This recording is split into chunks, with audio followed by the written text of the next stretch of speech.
She's a kick-ass woman. Female. Diana didn't respond. She flew forward to engage him again. Stopped as the demon lord's body became overcome by red lightning. As if the lightning had ended him, the demon lord's body vanished. I doubt he's gone. I will return, and your kingdom will fall! Told you. His voice echoed through the air, haunting everyone and making the trees around us bend and sway at its mind. Wow, I can't speak today. However, as the voice died out, the army the demon lord left behind vanished as well. Took a moment to take it in. We had won the battle. We fought and drove the demon lord and his army out of the kingdom. We did it. Quickly, the soldiers of Diana's army cheered huzzas for their victory. Diana's snake vanished at last, and Diana herself slowly began to fly back towards me. I was grinning ear to ear as she slid between the embrasures to me. And she spent. However, I did not expect Diana's eyes to roll into the back of her head and for her to collapse against me. Wrapped my arms around Diana, and she indeed fainted in my arms. Diana! Isaiah! As I collapsed on my knees with Diana in my arms, Sarah rushed over and dropped to his knees beside us, taking one of Diana's hands. Diana, however, didn't react, even as energy began to flow from Sarah to Diana's hand. Okie dokie, I'm not sure what I should pick. Should I kiss her or hug her closer? What do you guys think?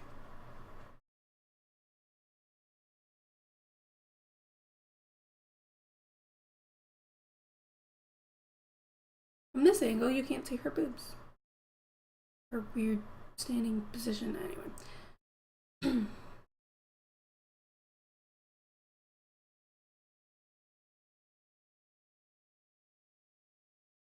You say kiss? You saw kiss. You saw kiss! Well, everybody saw kiss. It's right there. It's right here. Right here. I know what you mean, Val. Alright, we shall kiss her. She needed energy to recover, and I had to help. I gently took her hand in my hands and kissed her, letting her unconsciously take my energy.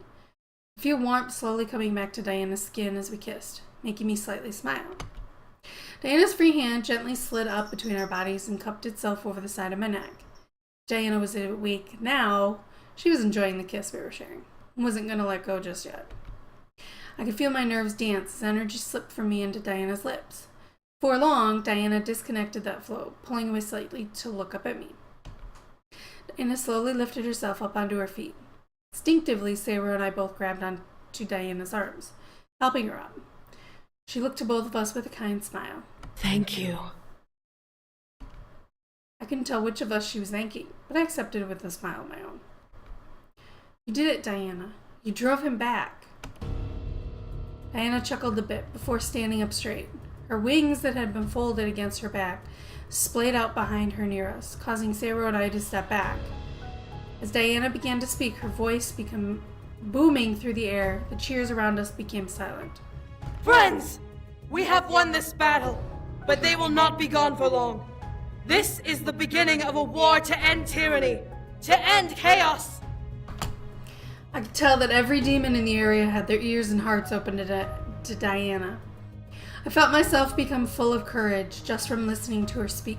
You have shown great courage today, but you must build even more for the war ahead. The Demon Lord will try to cut you down, but we will prevail.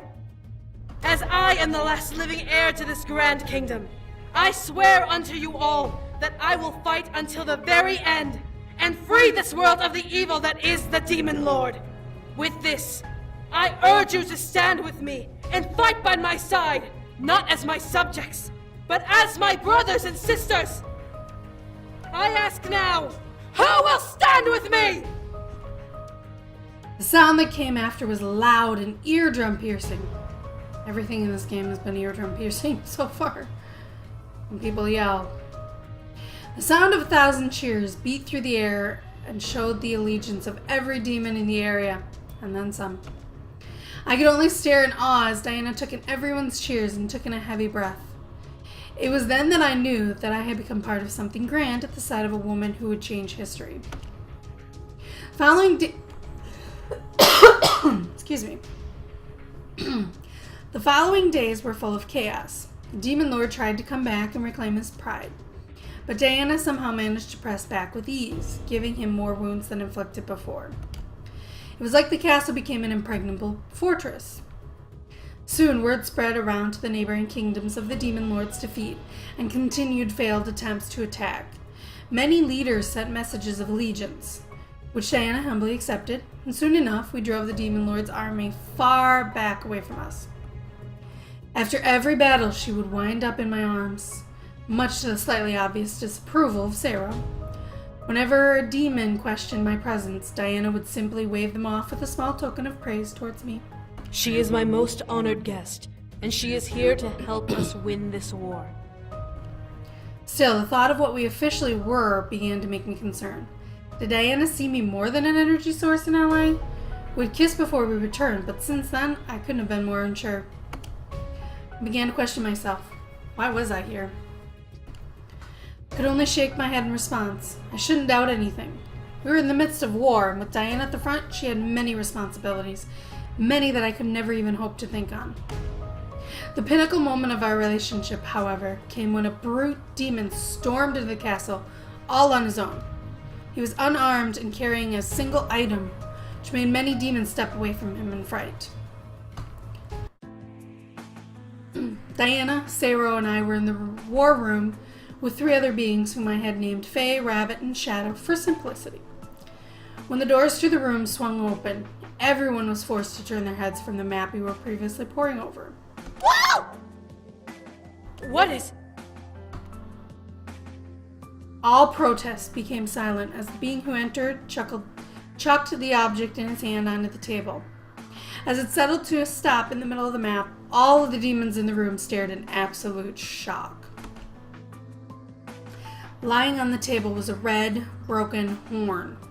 There's no blood or bone in it, but it was indeed the horn of the being who had stormed in. I became confused, wondering why this being decided to throw his horn at us. As I looked to Diana, however, I could see the shock in her eyes. The expression on her face was a mixture of fear, surprise, and a little flattery. Like someone had given her an exotic bouquet of bloody thorn-filled roses. Well, why he did that, that's kind of weird. Diana finally looked up at the demon who had entered the room and examined him. Brute demon. What is the meaning of this? What does it look like? It looks like you're swearing your allegiance to the rebellion. The question is why? He swore allegiance with his horn? It's a brute demon tradition. They leave their tribe to serve a non-nomadic kingdom without marrying into it. Then they must break a horn in allegiance. I guess that makes sense. However, from what I recall, there are no more tribes left in the demon world after the Demon Lord's mass genocide of the brute demons. I stared wide-eyed at Shadow. Mass genocide? The Demon Lord had that much power to eliminate an entire demon race? Doesn't surprise me, actually. I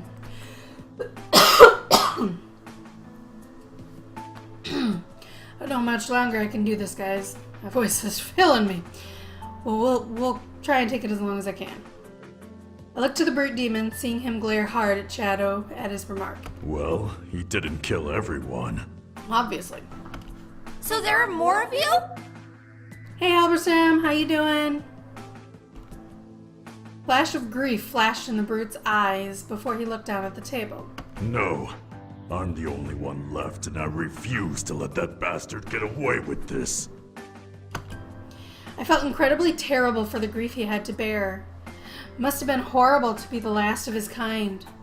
I looked to Diana, wondering what she would do with this information. The look on Diana's face was enigmatic. Ugh, I know that word, but I'm having a hard time speaking today. She was obviously in deep thought, but how was she going to handle the situation before her? Finally, she took in a breath and let out a sigh before speaking. Oh, you wanted to see what's up with people today? Well, now you know what's up with me, at least. Sir Brute, you come swearing your allegiance to the rebellion. Is there anything you demand of us for your service? It was a question she asked every Alliance leader. They often asked for the promise of freedom or an oath of protection from harm. I almost said harem, I don't know why. The demons who were with us in the room simply joined out of their own interests. What about this demon? The brute demon rolled his shoulders back and stared hard at Diana, making her straighten up a bit. I ask for you to perform ascending. Ascending? For the souls of your people? Brute nodded before stepping up and placing his large hand on the table, staring at the back of it in torn shame. My people did not deserve death, but their ashes now lie in the earth. There is no one who can give them a proper sending, so I ask that you, Succubus, do this for me in return for my service. I looked to Faye, hoping they would explain. Dear, ascending is a ritual brute demons perform to honor their deceased. It is a ritual of both celebration and grief, so it must be done with a full heart. Sorry, I didn't mean to skip that. I accidentally pressed the button, sorry. Huh? Oh, thanks. Diana smiled at me and nodded before turning back to the brute. I was happy that she was still willing to teach me despite her position. Brute, however, finally took notice of me and glared. A human? What is it doing here? Don't call me an it. Not an it. I like my line better. Don't call me an it. Excuse me? It? I got a name, dude. I became suddenly irritated and stepped forward to confront the demon. But Diana placed a hand on my shoulder and cleared her throat. She is a vital part of this war, Sir Brute. Please do not disrespect her. I looked to Diana, seeing her press her lips together in a fine line and stare into the brute's soul. Part of me felt extremely flattered at her protection. However, I could practically feel Sero's jealous aura from the other side of Diana. The brute took a hard stare at me before eventually nodding and crossing his arms. So, will you do it? Diana took a moment to herself, staring at the wooden table in thought. I began to ponder as well about it. He seemed to be a worthy ally, but Diana seemed torn. Is it appropriate for a demon who wasn't a brute to do it? Alright, what should we say? You should do it or don't say nothing? Speak up or zip the lip.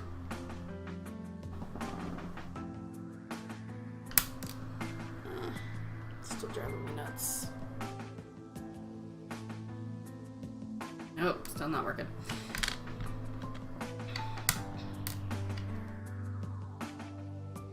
I'll have to adjust that later.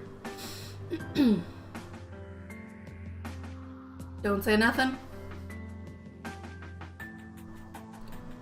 Hey, Lazy! Ugh, itchy. You must be talking about me. My nose itches. Or pouncing me. That works too. Alright, so we got 2 say nothings. Okay. We won't say nothing. After a moment, Diana turned to the brute demon and nodded. Very well. I will perform the sending of your fallen kin. How's it going, Lazy? Ugh. There we go. I think I got it. When? This afternoon. Everyone hitched their breath in surprise at Diana's words. She would perform the same day? Does she even know how to perform it properly? Diana? The chuckle, Diana looked to me with a small smirk. I'll be fine, dear. I know a fair amount of brute demon rituals. That afternoon became full of hustles. Servants were rushing back and forth, trying to prepare for a ritual they knew little to nothing about. Luckily, Shadow and Rabbit helped instruct everyone properly. I was taken to my room, given an opportunity to rest, but as I sat on the bed, I felt restless. Speak English. I didn't want to sit around and do nothing for the day. There was much I could do, despite being a human. I wasn't some decorator.